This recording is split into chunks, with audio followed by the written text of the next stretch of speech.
నమస్కారం గురుగారు. నమస్కారం. ఈ రోజు ధర్మ సందేహాల్లో మొదటి ప్రశ్న, చనిపోయిన తర్వాత ఆత్మ ఎలాగే తిరుగుతూ ఉంటుందంటారు కదా, మరి నిజంగానే తిరుగుతుందంటారా?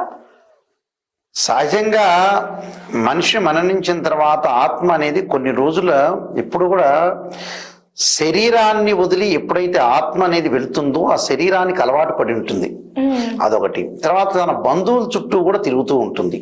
ఎందుకంటే అన్ని రోజుల యొక్క సంబంధ బాంధవ్యంలో ఎప్పుడూ కూడా, ఎందుకంటే ఒక శరీరంలో ఆత్మ అనేది ఏంటంటే ఆత్మ అనేది శరీరం లాంటిది. మనిషి యొక్క ఏదైతే ఆ యొక్క శరీరం అనేది ఏంటంటే ఆత్మ అనేది ఒక జ్యోతి, శరీరం అనేది ఏంటంటే ఒక చినిగిన వస్త్రం లాంటిది భగవద్గీతలో చెప్పినట్టుగా. ఇక్కడ ఏదైతే ఆ శరీరాన్ని వదిలి ఆత్మ పైకి వెళుతుంటుందో ఆ ఆత్మ శరీరానికి అలవాటు పడి ఉంటుంది. తర్వాత తన బంధువులు కూడా అలవాటు పడి ఉంటుంది. అంటే ఏదైనా సరే చెడు వాళ్ళు కానీ మంచి వాళ్ళు కానీ ఎవరైతే శత్రువులు కానీ మిత్రులు కానీ అలవాటు పడిందనుకోండి, అలవాటు పడితే వాళ్ళతోనే ఉండాలని ఒక ఆలోచన వస్తుంది. అయితే చాలా మంది కూడా ఒక క్వశ్చన్ వేస్తారు ఇందులో, ఆత్మ కదండి, అది ప్రేతాత్మ కదా, దానికి బంధువర్గం ఏంటి, తల్లి ఏంది, తండ్రి ఏంది, అన్నదమ్ములు ఏంది, ఎవరైంది అని అడుగుతారు. అలా ఉంటుంది ఇక్కడ. ఆత్మ అనేది ప్రేతాత్మ వెళ్ళినా కూడా ఒక స్పర్శ అనేది ఒకటి ఉంటుంది. స్పర్శ అంటే ఏంటంటే వాళ్ళు మంచి వాళ్ళైనా చెడ్డవాళ్ళైనా వాళ్ళ ఆస్తులు ఇచ్చినా ఇవ్వకపోయినా కూడా బంధువులకు ఆ శరీరంలో దూరాలని,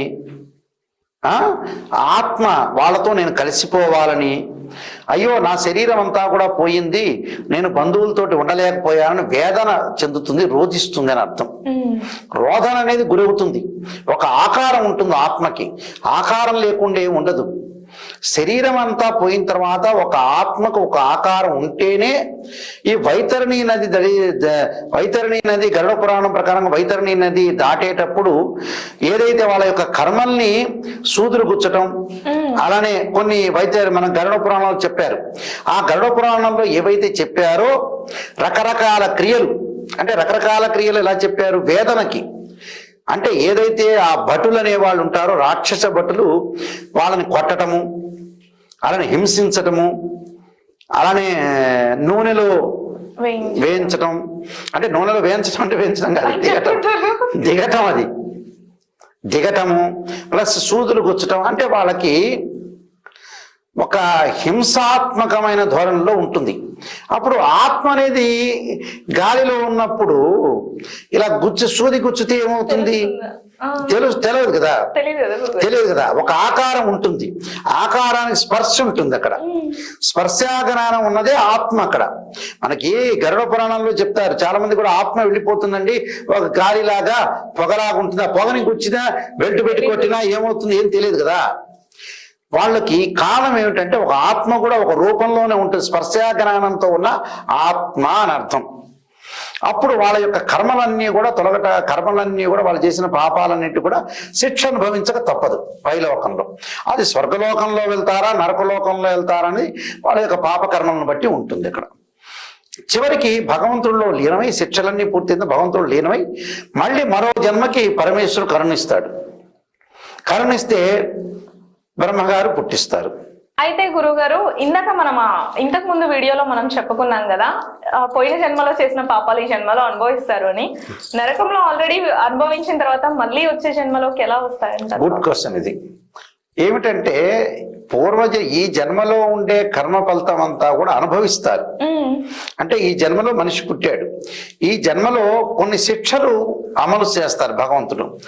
శిక్షలు అమలు చేయటం అంటే చాలా మంది కూడా ఏమనుకుంటున్నారంటే ఈ జన్మలో కర్మ చేశాము అంటే పోయిన జన్మలో ఉండే కర్మ ఫలితం అంతా ఈ జన్మలో కొంత అనుభవిస్తారు. అనుభవించిన తర్వాత యజ్ఞయాగాది క్రతువులన్నీ కూడా చేసుకున్న తర్వాత ఆ దోషం అనేది కొంత పోతుంది. అయితే ఈ జన్మలో ఎలా ఉంటుందంటే కొంత మానవుడిగా మనం చేసిన తర్వాత ఏంటంటే ఈ జన్మలో శిక్ష అనుభవించాలంటే అక్కడికి వెళ్తారు. గరుడ పురాణం ప్రకారంగా శిక్ష అనుభవిస్తారు. శిక్ష అనేది అనుభవించటంలో ఎలా ఉంటుందంటే స్వర్గ నరక లోకాలకు వెళ్ళినప్పుడు, అంటే నరకలోకంలో వెళ్ళినప్పుడు కొంత శిక్ష అనుభవిస్తారు. ఆ శిక్షలో ఎలా ఉంటుందంటే మిగులు శిక్ష కూడా మిగులుతుంది. అది చాలా మంది కూడా పరిపూర్ణంగా శిక్ష అనుభవించరు. అక్కడ కొంతవరకు మాత్రమే శిక్ష అనేది అనుభవిస్తారు. ఎందుకంటే భగవంతుడు ఏం చేస్తాడంటే, ఒక వ్యక్తికి అన్యాయం చేసావు, ఆ వ్యక్తికి అన్యాయం చేసిన మనం డబ్బులు తీసుకున్నాం, అంటే ఏ జన్మలో మనం డబ్బులు ఇచ్చాం కాబట్టి ఆ జన్మలో మనం రుణాన్ని ఇస్తున్నామని నానుడి, అది నానుడి రైటే. ఏదైతే శిక్ష అనేది కొంత అనుభవించిన తర్వాత భగవంతుడు ఏం చేస్తాడంటే మళ్ళీ అలాంటి శిక్ష ఆ వ్యక్తికి అనుభవించాలి అని రాత, బ్రహ్మరాశం రాత అన్నాం కదా, ఆ శిక్ష అనుభవించాలి.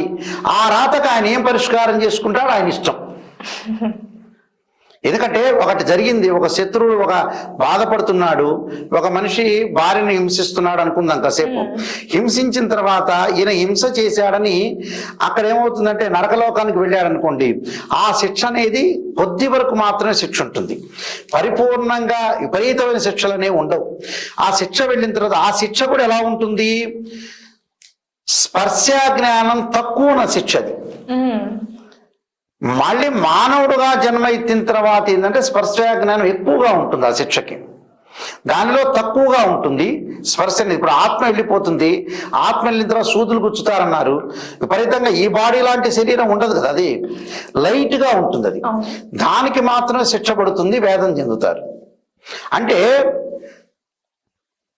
ముసలి వ్యక్తికి ట్రీట్మెంట్ చేస్తే ఎలా ఉంటుంది అంటే, వయోవృద్ధులకి ట్రీట్మెంట్ చేస్తే ఎలా ఉంటుంది, మామూలు 25 ఏళ్ల యంగ్ వాళ్ళకి చేస్తే ఎలా ఉంటుంది అనే దాన్ని బట్టి అక్కడ పైకి వెళ్ళిన తర్వాత ఇది వృద్ధాప్యానికి సంబంధించింది. వృద్ధాప్యం అయిపోయిన తర్వాత, చనిపోయిన తర్వాత ఆత్మ అనేది, అంటే ఏదైనా సరే మనకి వయసులో ఉన్న వృద్ధాప్యంలో ఉన్నా కూడా ఆత్మ వెళ్ళిన తర్వాత శరీరం అనేది కాలిపోతుంది.